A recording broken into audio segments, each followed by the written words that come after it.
بعض، ما حد له فضل على حد. يعني معليش ما يجيني صاحب قناة يقول أنا لي فضل على المتابع، لأ، أنت لولا المتابع قفلت قناتك، تمام؟ والمتابع ما يقول أنا لي فضل على القناة، أنت لولا القناة ما أنت موجود، أنت لولا وجود القناة ما أنت موجود يا متابع.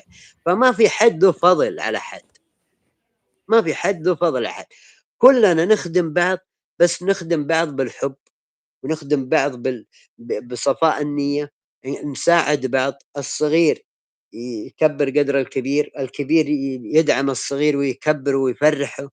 لأنه يا جماعة والله يعني فرحة ما تتقدر.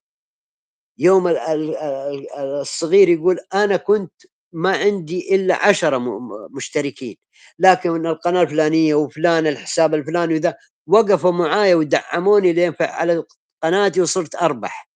ومرت يمكن في بعضكم، ولحد الآن بعضكم شايل الفضل للي بدأ معاه من قبل ما تتفعل الأرباح عنده ولحد الآن.